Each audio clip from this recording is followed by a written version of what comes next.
बिस्मिल्लाहिर्रहमानिर्रहीम, अस्सलाम वालेकुम। मैं असदुल्ला खान हूं। सुप्रीम कोर्ट के लिए डे बाय डे रोजाना की बुनियाद पर मसला यह होता जा रहा है कि रोजाना उस आईनी तरमीम पर सवाल उठना शुरू हो गए हैं, उसके खिलाफ दरखास्तें आना शुरू हो गई हैं जो हुकूमत ने खालिसतन अपने मफाद के लिए, सुप्रीम कोर्ट को जेर तसल्लुत लाने के लिए, सुप्रीम कोर्ट पर कब्जा करने के लिए, कंट्रोल हासिल करने के लिए तरमीम पास कराई थी। उस तरमीम पर रोजाना सवाल उठना शुरू हो गए हैं। एक दरखास्त आती है तो सुप्रीम कोर्ट उसे कहीं मट्टी के नीचे दबा सकती है, फाइलों के नीचे दबा सकती है, रजिस्ट्रार उसे दबा सकता है, कह सकता है कि ठीक है सुप्रीम कोर्ट में एक दरखास्त आई है, कहीं पड़ी हुई है। लेकिन जब ज्यादा दरखास्तें आने लगे, रोजाना की बुनियाद पर दरखास्तें आने लगे, तो फिर उनको का जवाब देना पड़ता है। वो आइन जो असल आइन था, जिसको मैंने अब एक लाश से तशबीह दी है कि वो तो कहीं सुप्रीम कोर्ट की सहन में उसकी लाश पड़ी है और ताफुन देने लगी है, बदबू देने लगी है। उस लाश को कंधा देने वाले शायद अब सुप्रीम कोर्ट के अंदर लोग जो मौजूद हैं उनको झंझोड़ना पड़ेगा, उनको बताना पड़ेगा कि जनाब ये लाश है, इसको दफन करें और एक नया जन्म जो आप चाह रहे हैं सुप्रीम कोर्ट का, या तो फिर उसको मान लें और पुराना जो आइन है उसको खत्म कर दें। लेकिन जो दरखास्तें आ रही हैं इसको सुनना पड़ेगा। ये जो दरखास्तें, अब आज 4 लोग पहुंचे हैं, सरदार अख्तर मेंगल, मुस्तफा नवाज खोखर, मोहसिन दावड़, फहमीदा मिर्जा, इनमें से एक भी गुमनाम शख्स नहीं है। आमतौर पर गुमनाम लोगों के नामों से बड़ी दरखास्तें आती हैं और वो दरखास्तें हमने कई बार देखा है कि कोई अल्लाह का वली उठता है, एक आम शहरी के तौर पर आता है, दरखास्त देता है, वो दरखास्त पे सुनी जाती है, फैसले आ जाते हैं, बड़े बड़े फैसले हो जाते हैं। लेकिन ये गुमनाम शहरी भी नहीं है, ये कोई आम लोग भी नहीं है, ये पाकिस्तान की प्रोमिनेंट शख्सियात हैं। सरदार अख्तर मेंगल, मुस्तफा नवाज खोखर खुद वकील हैं। सरदार अख्तर मेंगल जिनके अपने ग्रेवेंसेस हैं, जिनकी पार्टी के लोगों को जोर जबरदस्ती करके 26वीं आईनी तरमीम मंजूर कराई गई है। मुस्तफा नवाज खोखर, मोहसिन दावड़, फहमीदा मिर्जा साबिक स्पीकर हैं कौमी असम्बली की, वो भी समझती हैं कि आइन जो है वो पामाल हो रहा है और नई आईनी तरमीम जो आइन की रूह के मुनाफी है। आज जो दरखास्त दायर हुई है उसमें क्या कहा गया है? उसमें कहा गया है कि जिस तरह से वोट मैनेज किए गए हैं 26वीं आईनी तरमीम के लिए, जिस तरह से वोट मैनेज किए गए हैं उसकी तहकीकात करने का हुक्म दिया जाए। अब मसला यह है कि क्या ये मुमकिन है कि चीफ जस्टिस को पता ना हो कि आईनी तरमीम किस तरह से पास हुई है और उसके लिए वोट कैसे मैनेज किए गए हैं? कैसे मुमकिन है कि आईनी बेंच के सबरा को पता ना हो? कैसे मुमकिन है कि जो लोग इसके बेनिफिशरी हैं उनको पता ना हो? पता सब कुछ है, लेकिन इस पर खामोश बैठे हैं। तो सबसे पहला सवाल आज यही उठा है इस दरखास्त में, और वो सवाल ये उठाया कि जिस तरह वोट पूरे किए गए हैं और जैसे एक बड़ी पॉलिटिकल पार्टी पीपल्स पार्टी के सबरा बिलावल भुट्टो ने कहा कि मैं ब्रूट मेजोरिटी के साथ भी आईनी तरमीम मंजूर करा सकता हूं, मेरे पास नंबर्स हैं, लेकिन मैं नहीं कराना चाहता, और फिर कराया।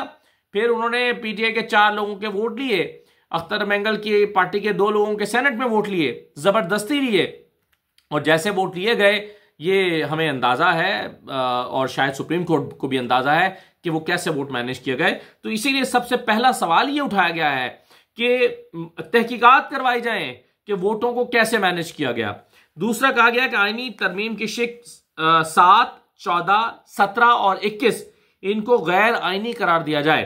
कहा गया है कि आईनी तरमीम की ये जो शिकें हैं 7, 14, 17 और 21, ये जो है वो आज़ादी पर हमला है, सुप्रीम कोर्ट की आज़ादी पर हमला है, शख्सी आज़ादी पर हमला है, लोगों की आज़ादी पर हमला है।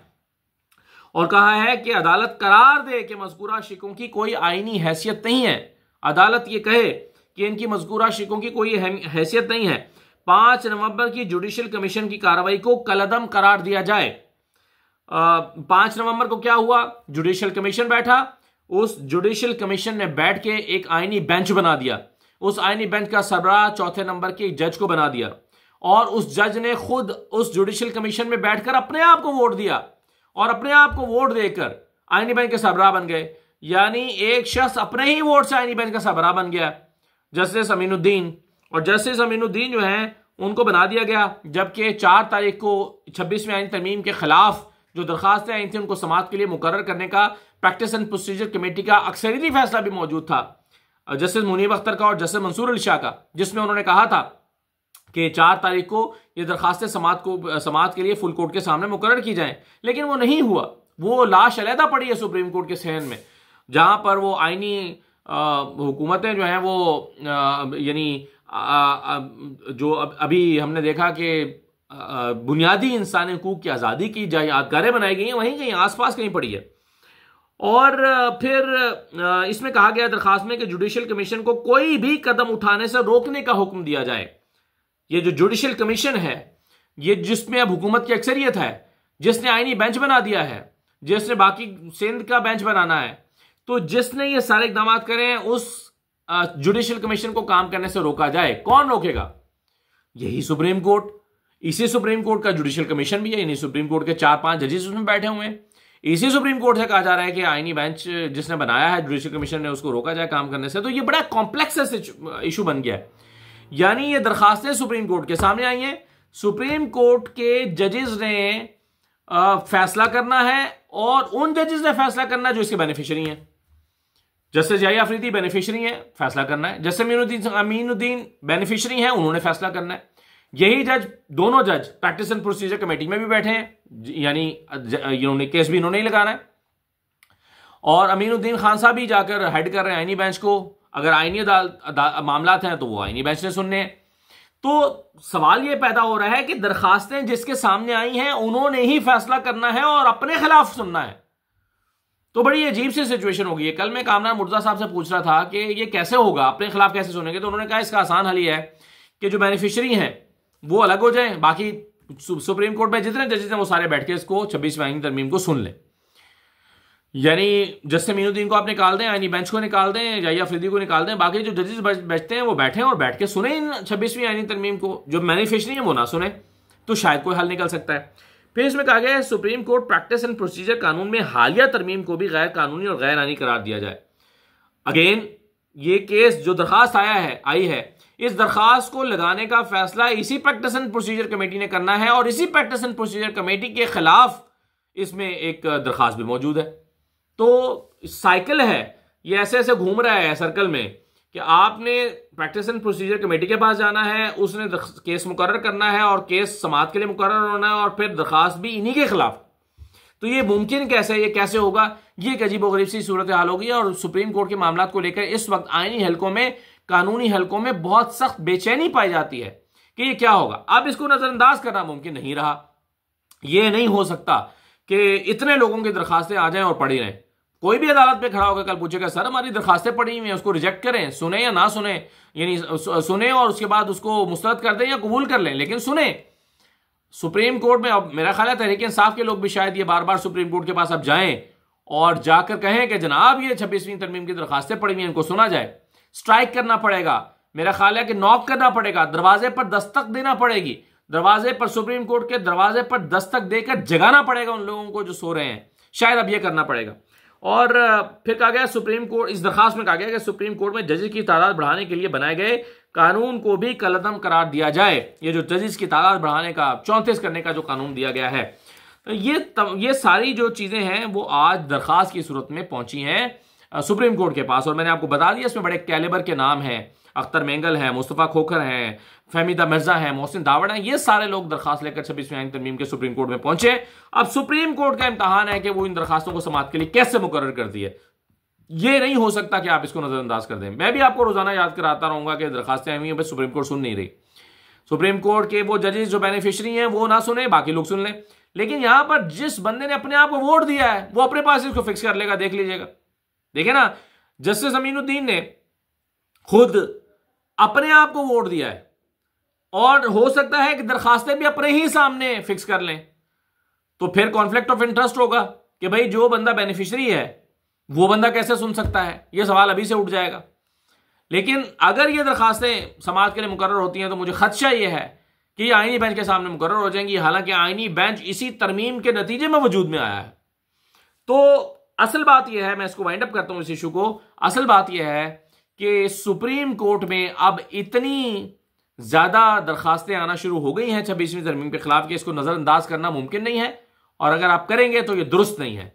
ये दरखास्तें टेकअप करना ही पड़ेंगी। दूसरी बात यह है कि इमरान खान साहब से मुलाकात का मामला चल रहा था, और आज सुप्रीम जेल को इस्लामाबाद हाईकोर्ट में बुलाया गया था जस्टिस सरदार इसहाक खान की अदालत में, और एजाज इसहाक की, जस्टिस सरदार एजाज इसहाक, इनकी अदालत में आज बुलाया गया था सुप्रीडेंट जेल को। वो आए और आकर उन्होंने वही फजूल से बहाने किए कि जी वो लिस्ट नहीं थी, वो लिस्ट अप्रूव नहीं हुई थी, वो खान साहब ने करना है, वो कर देंगे, वो हो जाएगा, आइंदा हो जाएगा। तो इस तरह की चीज़ें हुई हैं आज। लेकिन बहरहाल इस्लामाबाद हाई कोर्ट ने हुक्म ये दिया है कि इमरान खान लिस्ट बनाकर देंगे। वो लिस्ट सुप्रिटेंडेंट जेल के पास जाएगी। सुप्रिटेंडेंट जेल जो है वो एडवोकेट जनरल इस्लामाबाद और सेक्रेटरी जनरल पाकिस्तान तहरीक इंसाफ सलमान राजा के सुपुर्द करेंगे और फिर वो लिस्ट जो है उसके मुताबिक अमल दरामद करते हुए इमरान खान से मुलाकात होगी। अब चूंकि जुमेरात मुलाकात का दिन था, वुकला की मुलाकात का दिन मंगल है, तो वुकला की मुलाकात के दिन ही इमरान खान से सियासी क़यादत की मुलाकात कराने का या खानदान के लोगों का या जिसको भी इमरान खान चाहें, हो सकता है वो अपने किसी बचपन के दोस्त से मिलना चाहें, इमरान खान मंगल को जो लिस्ट जितने लोगों की उनको अलाउड है उतने लोगों की लिस्ट बनाकर देंगे और उन लोगों से फिर जेल इंतजामिया पाबंद होगी कि इमरान खान की मुलाकात कराएं। ये आज इस्लामाबाद हाई कोर्ट ने पाबंद कर दिया है सुप्रीटेंडेंट जेल को। लेकिन पहले भी कई मरतबा पाबंद किया गया है, फैसले पर अमल दरामद नहीं होता, फिर ये आ जाते हैं अदालत के सामने खड़े होकर बहाने हीले करने लगते हैं, तो ये अदालत इनके ऊपर लगा नहीं रही। तो अब देखिए कि ये मंगल को मुलाकात हो पाती है या नहीं हो पाती। तीसरा इशू यह है कि चीफ जस्टिस याया अफरीदी अभी से खौफ का शिकार दिखाई देते हैं। मुझे नहीं मालूम क्यों दिखाई देते हैं। जैसे याया अफरीदी ने सुप्रीम कोर्ट में यूट्यूबर्स के दाखिले पर, गैर ज़रूरी लोगों के दाखिले पर, गैर और ज़्यादा लोगों के दाखिले पर पाबंदी लगा दी और सख्ती से पाबंदी लगा दी है। यहाँ तक कि पाबंदी दाखिले के लिए जो कवायद ज़वाबित बनाए गए हैं उस पर भी बहुत सख्ती से अमल किया जा रहा है। यानी आज 2 खवातीन आई हुई थी और साहिल खवातीन थी और कराची से आई थी अपना मुकदमा सुनने के लिए, और उन 2 खवातीन को जिनके पास शनाख्ती कार्ड मौजूद नहीं था, उनकी कलर्ड कॉपी थी, उनको दाखिल नहीं होने दिया गया। हालांकि सुप्रीम कोर्ट के जो इंतजामिया है उनके पास और भी तरीके थे, वो देख सकते थे उनका केस लगा हुआ है, वो साइलिन है, उसको वेरीफाई कर सकते थे, उनके नाम से जो उनके पास शनाख्ती कार्ड मौजूद था उनके नाम से और उनके नाम को जो कॉज लिस्ट है उसमें देखकर वेरीफाई कर सकते थे। बहुत ज़्यादा आपको शक था तो आप उनकी तलाशी ले सकते थे, उनके मोबाइल फ़ोन रोक सकते थे, लेकिन उनको जाने नहीं दिया गया। वो ख़वातीन बेचारी बाहर बैठी रहीं और उसको फिर वहाँ के रिपोर्टर्स ने रिपोर्ट भी किया। तो ये दाखिले पर जो जस्टिस याया अफरीदी ने पाबंदी लगा दी है, मुझे नहीं मालूम कि वो किस किस्म के खौफ का शिकार हैं। शायद वो समझते हैं या उन्हें लगता है कि जैसे काजी फैज़ीसा के ख़िलाफ़ एक पूरी जो है वो सहाफ़ियों ने एक माहौल बना दिया था, कहीं उनके खिलाफ भी ना बन जाए, क्योंकि बहरहाल एक कमज़ोर पोजीशन पर तो वो हैं। एक ऐसी आईनी तरमीम के ज़रिए से वो चीफ जस्टिस बने हैं कि जिस पर बहुत ज़्यादा सवालात उठते हैं, जिसके आईनी तरमीम के वजूद में लाने के लिए लोगों को घरों पर छापे मारकर, उठाकर, बच्चों को उठाकर, खवातीन को अगवा करके ये तरमीम लाई गई।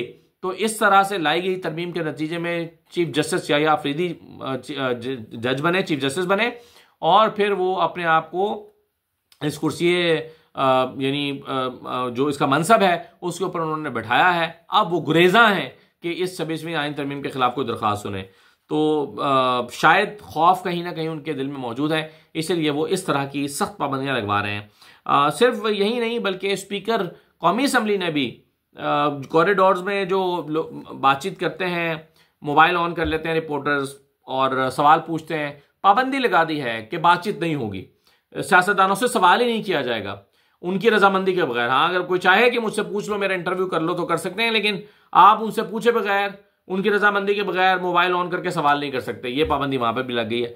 तो मुख्तलिफ तरह की पाबंदियों का सामना इस वक्त करना पड़ रहा है सहाफ़ियों को, साइलिन को, सुप्रीम कोर्ट में भी, यहाँ कौमी असम्बली में भी।